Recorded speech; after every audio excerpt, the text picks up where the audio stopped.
Hello and welcome to Inside Ball. Round 18 is done and dusted, and we've got some serious contenders in the quicksand. We've got some teams that are absolutely heading to Koh Samui, and we've got some teams that have shot out and are now putting their credentials forward. Hello, Kevin. How are you, mate? Great, thanks, Dobbo. How are you, mate? Lovely Monday morning. What another great weekend of footy. Some big clashes, some interesting games. The Panthers kicked it off on Friday night, didn't they, with a great win over South, convincing win. And then Yeah, yesterday, the Knights and the yeah, Dolphins battled it out down in Newcastle for a 1-point win for the yeah. Knights.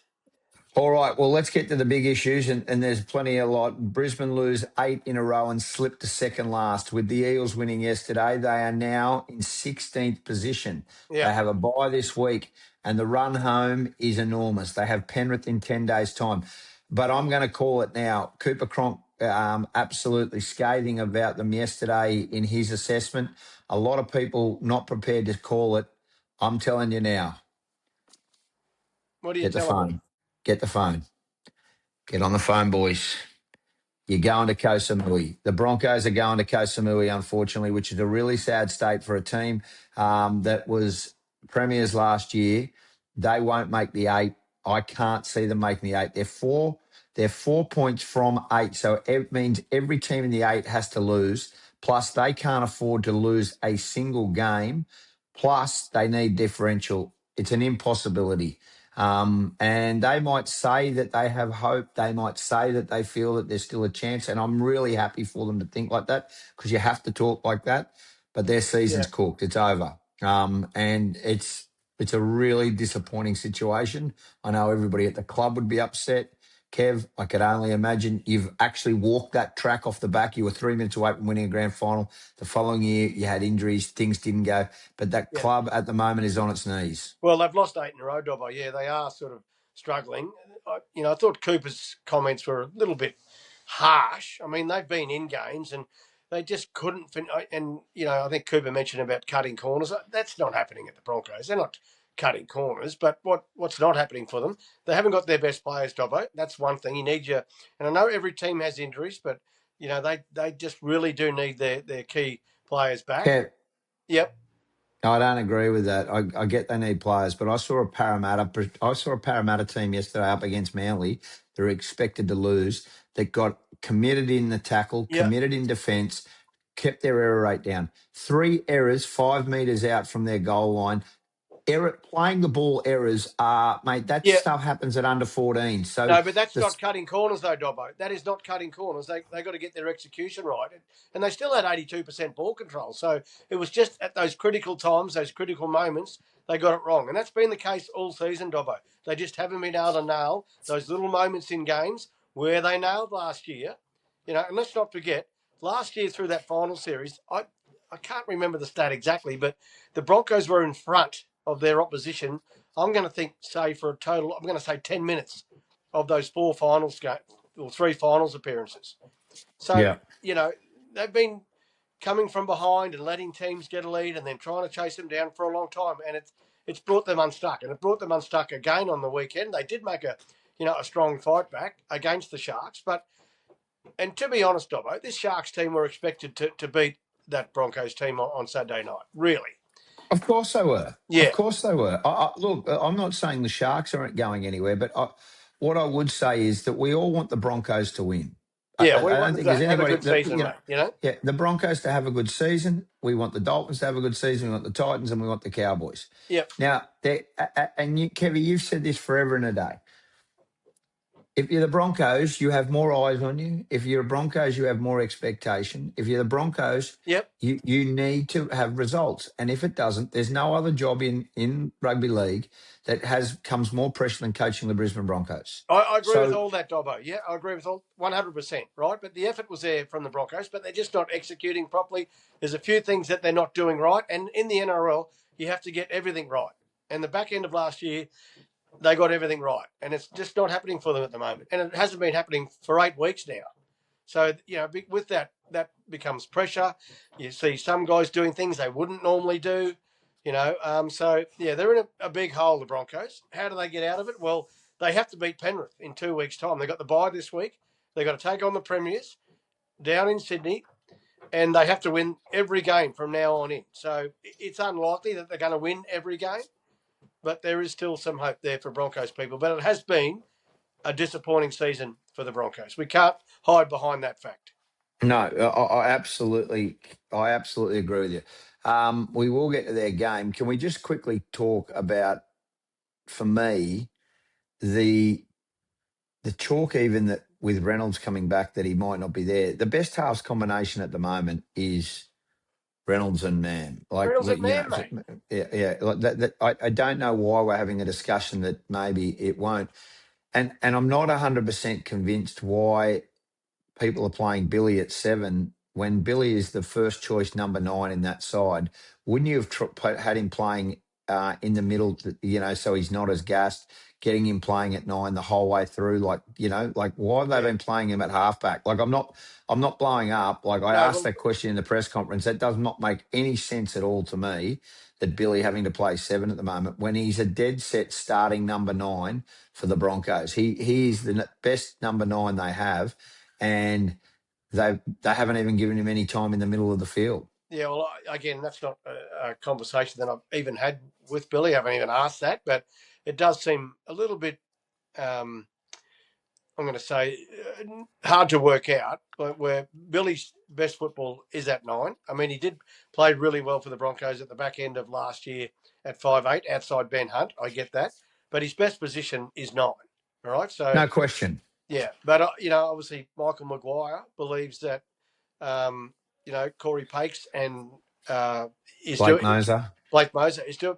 I mean, they're two good players. Okay, I No get. question, but Yeah, we're not talking about that, and I'm not being critical of those. Yeah, Moser's shown enough in the last 2 weeks to me, yeah. but I just don't understand why the difference is not been playing there, because he's got to come back into that side. Well, I think He he bring has to be in that side against Penrith. There is absolutely no question about it. he brings a lot of experience, Dobbo, into that side, and a lot of confidence as well. He's a confidence player, Billy, and he's also very competitive. That's what his three big traits. Billy, if he couldn't win at Monopoly as a kid, he'd tip the board upside down. If he couldn't pull out the right ace in a game of cards, he'd throw the cards away. So he likes competing, and that's what you need in your players. So that's what he would bring, to the Broncos. All right, now your Clear Mountain Stud difference for the week, and thank you to Clear Mountain Stud, one of the best in the business. The first class property facilities based on the Darling Downs at Greenmount. Superior land and climate, and for horses, quality breeding stock, competitive rates, premier racehorse spelling. They are active everywhere they go, Australia-wide, with quality horses, and the stallions standing there from August 1. You need to get in a book. We've got plenty of time. All progeny bred is QTIS eligible with bonuses. Just go to clearmountainstud.com.au. You're wearing the Clear Mountain Stud hat there today, Right on him. Kevy. We know how well they are. He's not happy though, Dobbo. Bob's not happy with the Why? the Broncos. With the Yeah, Bronx. he's a huge Hey, Broncos fan. Bob. Calm down. You've got us. You've got us. You got Sweet. us. You got Kevy. Now, listen, you had Cody Nicarima as the Clear Mountain Stud difference for that Yeah, match. Probably didn't shine enough. It's funny, you take Izzy Katoa out of that yeah. side I at think the moment, and that combination, they just need to get that. I think you might see, and Kev, you can talk here in a second, you might see Avarillo go to 6 and Nicarima go to 7, because I don't think Schneider can get it done at 7. That's Well, me. yeah, I think that. Well, yesterday the points were at a premium, weren't they? 13-12 loss to the Knights. Yeah, Cody, I feel like he did miss Katoa somewhat.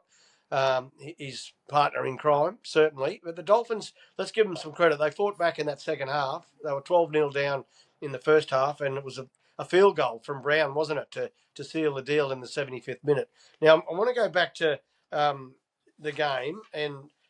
That first half of the Dolphins, they're just a bit slow out of the blocks, and the Knights could have had a third try as well and blown it out to 18-0. So, but the Dolphins, they did show some true fighting spirit. It was a huge win for the Knights because it was a shootout for fourth position, wasn't it, Dobbo? And Yeah, it unfortunately, the certainly Dolphins was. have come off second best, so that puts them the Knights now in In a fifth, yeah. And yeah. we're going to go through the ladder in a second. I just I think Cody, he probably would have been disappointed with that game. Let's start from go back all the way back to Friday night at Combank Stadium, where the Panthers 36 beat South Sydney 14, and it was a Cody Walker brain snap that was the difference because he had a try that was about to be scored, got disallowed, and half time it was very tight, but the second half it just went away. Penrith grind teams through. You talk about what Cooper Cronk was talking about with the Broncos. That's what he's talking about with Penrith. Yeah, They just do the ugly work, no mistake football, grind, and then they capitalise on errors. And that's what we saw. I'm going to say this. Cody Walker did get up and he did go to the press conference and he owned it. And I thought that was pretty good. It yeah. navigated what could have been a lot worse. He owned completely that he was in the wrong and it went from there. So all in all, a pretty disappointing performance from South Sydney, I felt. Very disappointing from South, Dobbo. I thought we both agreed that they would put a challenge up to the Panthers, and they did in stages of the game. But in the end, the score just blew out, 36-14. The Cody Walker brain snap was very costly for South Sydney, not only on the scoreboard but also the message that he sends to the rest of his players. And I did admire he owned the whole incident, in the media Yeah. conference after the game. Wayne Bennett hasn't said too much about it, but I can tell you Wayne Bennett would be bitterly disappointed with Cody's actions, as Cody is as well. What did he get, a week, didn't he? A week suspension. So that may cost them again this week with no Cody Walker in the side. But I did admire how he came up and owned it, but it was just a brain snap from Cody that was, I'm sure he'd like to take back, but unfortunately he can't. And for the Panthers, Tommy Jenkins and Dylan Edwards, gee, they were outstanding. And No, very good. Very Jenkins good. continues to shine, doesn't he? And Yeah, he's also, very good. I reckon he's pushing. I reckon he's another one that's pushing for rep honours later on. Anyway, I'm really happy. Penrith win. They did a nice job. South Sydney, obviously, a bit of work. They take on Newcastle. That game's so important on Sunday now. huge game. That's a massive game, and it's also the Joy Arrow game, fundraising game. So we'll get to that later in the week Yep. with the post celebrations. Saturday. Now, I'm just going to say this now. I'm never letting you try and talk me out of things. I absolutely had the Dragons, and Yeah. I actually went, and then you were like, no, happy Coruscant, do we? And I'm like, you know what? I'm wrong. I was bloody right. The Dragons too good for the Tigers, and they got some problems there. 24 points to 10. They get the second win. They're up 12-10 at the break, and they appeared to be playing with more energy, and on they went with it. Definitely. Val Holmes was better. I was happy for Val Holmes, Dobbo. I was happy for him.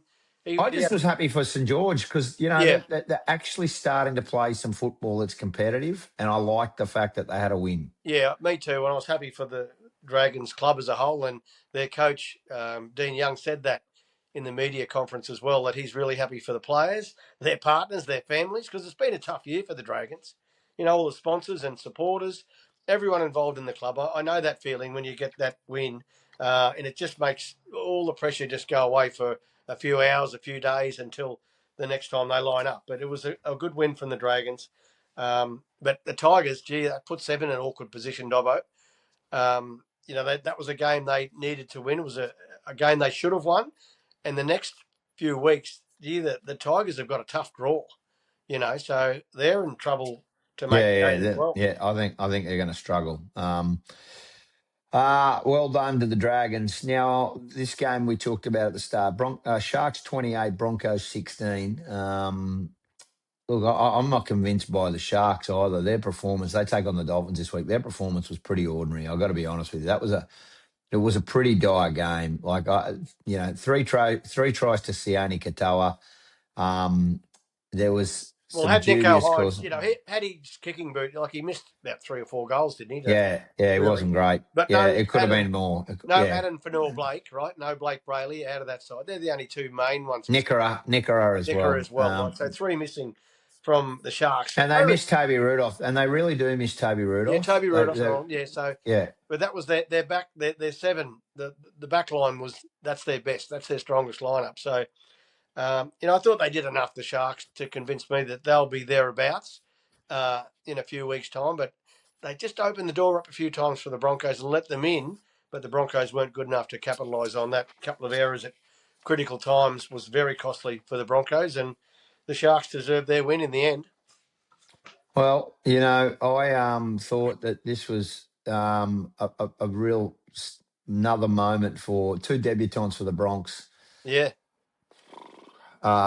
We talked about them at the start of the show. I don't know what more you can say, but they're going to Koh Samui. They're done. Unfortunately for they're done. Now, right, so they're on the bye. After the bye, they get Adam Reynolds back in. Yeah, look, they'll have Reynolds and Mann. They'll get They'll Carrigan, have Haas, Walsh back from State of Origin duties.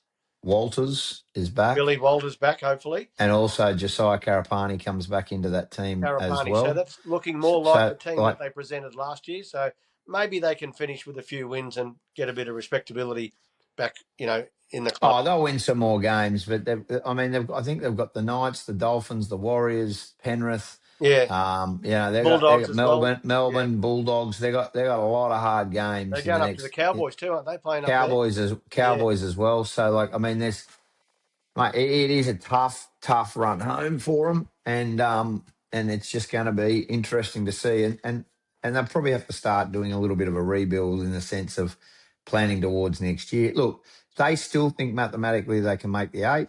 That's what they're saying. I can't see them making it. That's me. But you've got to hold on to that belief as a player, and the club have to as well hold on to that belief. But the next few weeks are very critical again, not just for their win-loss, but to get some credibility back into the place. Eels 23, Manly 14. I called this game, and I can tell you it was 2-0, and then there was some unbelievable football played. Parramatta have had a really depleted season with injuries. They had a lot of their best players out. No Mitch Moses with Origin duties. Jermaine Hopgood gone for the season. They've had countless, but Tuavati, Kelma Tuolangi, Kautonga, Brown, these big bodies, these young blokes, and Ronald Volkman and Jonah Pezzett in the halves. They had a really good outing yesterday. It was a defensive thing, and Jonah Pezzett didn't overplay his hand.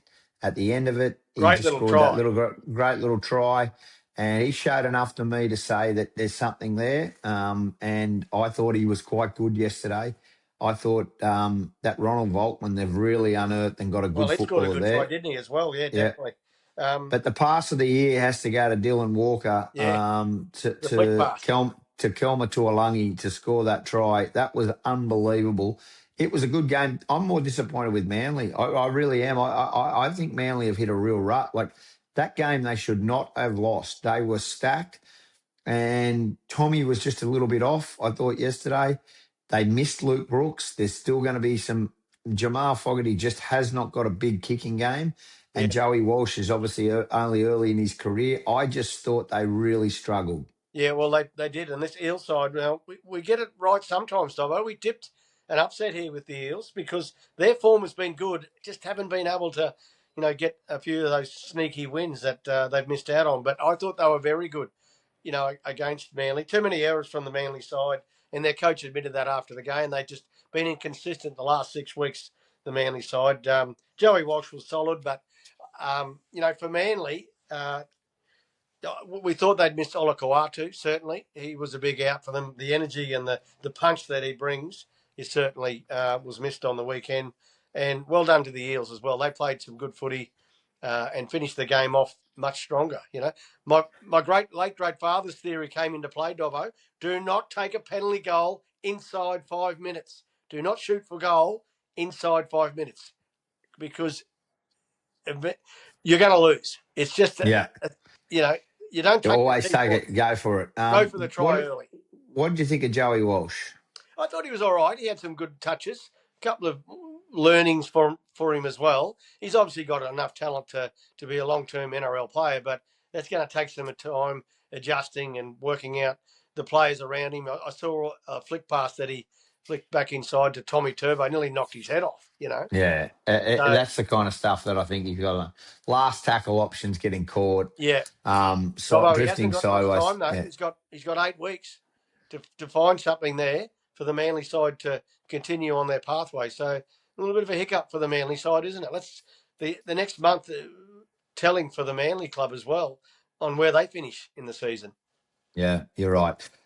This is the last game of the weekend. Knights 13, Dolphins 12. Yep. Dylan Brown, he shows why they paid him the money by getting it done. Yeah. I thought the Dolphins were going to clutch this one. They had a couple of chances. Their first half wasn't great. They just clawed their way back. But Newcastle, to their credit, they had Herbie under control pretty well. But you take out Ray Stone, Isaiah Katoa, plus your 5 Origin players, Yeah. right? 7 dead set starters out of there, and in key positions, your Max Plaths, Yeah. Tommy you Flegler, Hammer, Flegler, those Dobbo. guys. So yeah. Yeah, it was. They tried hard, the Dolphins, and they were very brave, but they just did lack a little bit of class to get the job done in the end. They defended their line well, I thought. Both teams did. The Knights, obviously, it was a tight game, and Dylan Brown was the difference, wasn't he, with that field goal with about 5 minutes to go that, put the Dolphins to the sword. But look, the Dolphins can happy with their effort, but I know their coach said it after the game. There's just a few areas there where they could have been a little bit better, which would have got the right result. But they're in it very strong. Good performance from the Dolphins, and they'll welcome back all their Origin players. I think they got the bye next week, have they? Or I'm not sure, but they'll welcome their players back with open arms when they do come back in, whether it's next week or the week after. Yeah, and I think that's right. So most teams who don't have the bye, we get back to normal programming after the Origin on Wednesday, and then obviously from there we can get back in and start getting some normality. It really drains the season throughout there. The Titans, the Bulldogs, the Cows, the Raiders, the Storms, the Warriors all had the bye. So after the bye, when we go into round 20, which is this weekend, let's have a look at it. And obviously, it's a very, very big weekend of football coming up. Just to try and give everybody some sort of idea of exactly what has happened. The ladder, as of this, Penrith sit out at top. They've almost won the minor premiership on 30 points. I don't think they've still got a bye in hand as well. Yeah. Warriors are on 26. The Roosters are on 26. The Knights are on 26. So 3 teams between second and fourth. And then if you go back to 24 points, you've got the Dolphins and Cronulla. So 5th versus 6th. What about Saturday afternoon's game? That is going to be a really important game. Plus then you go in Manly on 22, Souths on 22, Newcastle, North Queensland on 22, and then the Bulldogs and Melbourne on Bulldogs on 20, Melbourne on 18, and the West Tigers on 18. They're the only teams that I'm prepared to really say can make it from there. I don't think Canberra, Parramatta, the Gold Coast, Brisbane, and St George can make it, which is disappointing. And I know that's going to cause some people some angst. I just don't think they can. But for Brisbane to have 5 wins, they've got a bye this week. That they're in a real hole, and so to be sitting second last at round 20, to me, or round 19 is bloody concerning. Well, it is concerning, and the Broncos players would be feeling some heat there, and certainly the coaching staff and the club as a whole. It's it's been a disappointing season from them in many ways. From the start of the year over in the UK, their loss in the World Club Challenge, back to round 1, They so lost their first 2 weeks, and yeah, then they won against Melbourne, but it's just been a splutter all year. It just has not been in any way a positive year so far. Look, there's a lot to get through that. Now, questions for Kev, as usual. We have a lot of questions for you today, Kevin, and rightly so. People, they want to know. Here we go. Kevy, is Tupu Francis the next Payne Haas, and should the Bronx be giving him some game time? He's only a young middle, though, Kev. I think he's got to stay on his right pathway there. Like the NRL middles, that's a tough gig in the middle, and Yeah. I don't like the thought process of looking for the future, building for the future right now. Like right now, they need to win games, the Broncos, so they need to put Yeah. their best team on the field. If he's part of their best 17 or best 19 players, well, sure, but his time will come. I haven't seen a lot of him, but from all reports, he's a good young, middle forward. So he's one for the future for the Broncos. Kevy, do you think the Knights are the real deal this season? Well, they're proving everybody wrong continuously, aren't they? Week after week. No Ponga on the weekend, which was a big win for them. They've only won 3 of their past 17 games without Ponga. So that was for me a turning point for the Knights in that area, of their game as well, where they can win without Ponga. So it was a good win. I think they can stay in the top 4, but they need all their best players playing, and they need to finish the season off well.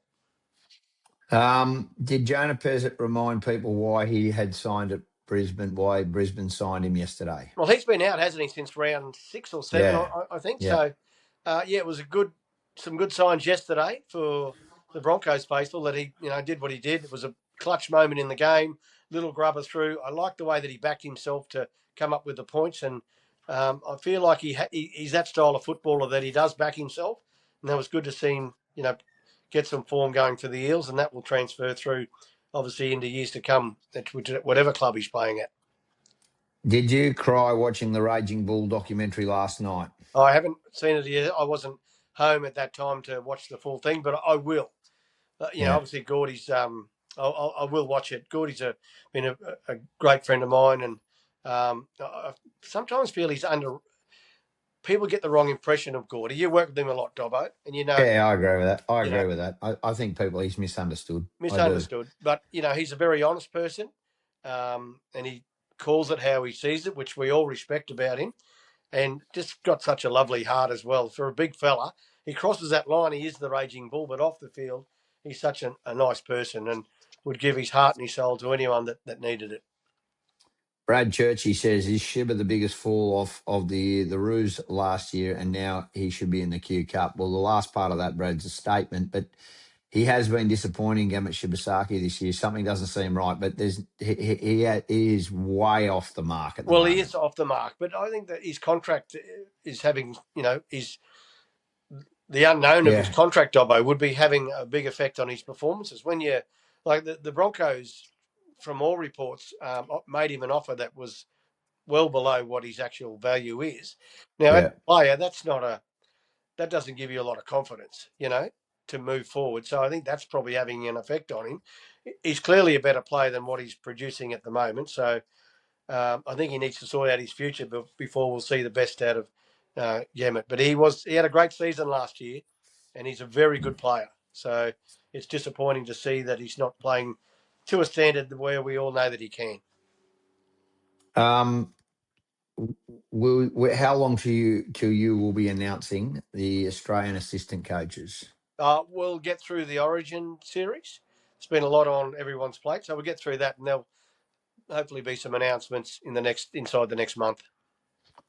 Do players get new kits every game, new jersey, socks and shorts? How does that work? Not every game, but they rotate. Let's just say they rotate the jerseys pretty frequently, Dobbo. There's always 2 sets of jerseys at a game, probably more sometimes, because if you get blood on them, you've got to change them. And most players like to change their jerseys at half time. Some don't, but there's always the odd jersey that's given away to someone in the crowd. So they do go through a lot of jerseys, most clubs. Yeah. How do you get scouted? This is from Cooper Mullen. How do you get scouted from Outback Queensland? Well, there's lots. Well, you've lived in Outback Queensland, Dobbo. You need to play in the Met Carnivals, and I think that's where you got to get selected there, or you got to get down and play Cup. If you're an older bloke, you got to play Cup. The Toowoomba Clydesdales are a prime example. There's a team there, or the Northern Pride, or Townsville Blackhawks, or Rockhampton, the Capras. So I would get into one of those capital cities and line up with a club there, and you can force your way through into the Queensland Cup. Now, this is Shay Stett at I don't know Shay Tattersall. I suppose that's his name. Who is in the box seat with the Kangaroos forward? Payne is gone, and talk of Tino switching. Well, I don't know if that's correct. I Yeah, don't think. I think you could have both those blokes playing for Australia. I know you're none the wiser, but I'm none the like wiser. But there's plenty of forward depth in this Australian side. yeah. That's one of our strengths, is our ability to produce very good middle forwards, and that'll be the case for the World Cup. Kevy, what's your Subway order? I don't eat a lot of takeaway food, but if I was to, it'd be the meat. There's a meatball one, isn't there? Love it. Yeah, meatball sub. Yeah, Meatball sub. yeah, That's the one it's to not go to. bad. Can I ask this one? Did all your recruiting, Kev, bring results in the Bronco Premiership last year? Well, Adam Reynolds, you bought Adam Reynolds there, and you know a lot of play. You bought Carapani to the club. You bought a few of those guys. Well, most of that side, without Yeah, being too boastful, was put together, but not just by myself, but by everyone at the Broncos. It was a good roster, and still is a good roster, Dobbo. Yeah. That seems to be the guts of all the questions. There's a couple of questions that I'm not going to read out, No, just for the sheer fact that we're not going to get ourselves in trouble. But thank you for the questions. And have I booked and rung the travel agents for the Broncos? Yes, I have. I'll tell you what you do need to do, Dobbo, is book your Vegas trip, Dobbo. You've probably got yours booked already, but mate, we're taking a tour over there. Get onto our website or our socials, CBT Travel, right? Get onto them. They've got the trip of a lifetime to Vegas next year. To Vegas, yes. And right? we want people to go to Vegas with Kevy. And we've got a special lunch over there. The podcast is over there. There is a lot happening over there. The lunch, Dobbo, we've got two big guests, which we'll announce further down the track coming. Now, they don't get on. They don't get on that well, but I think that might be the place where we break bread and we finally heal, or we'll get a ring in and there'll be a fight. They'll be fine, mate. These two, they're two great fellas, and love their rugby league as well. So we'll get it right. And we've got the podcast coming from there as well. Looking forward to that. New York, the hotel. That's a magnificent hotel in Vegas on the Strip. How good! Well, I'm looking forward to that. We will have a Origin preview dropping tomorrow as the game 3. We haven't talked about the decider, that we're doing that as a standalone tomorrow. Yeah. There's round 18 review. All thanks to Clear Mountain Stud, the best in the business when it comes to horse racing. Go on to clearmountainstud.com.au and we'll be back again tomorrow with a review, and Thursday with a review of Origin and a preview of round 19 of the Telstra Premiership. Keep on trucking. See you later, Kev. Bye now. See you, Dobbo.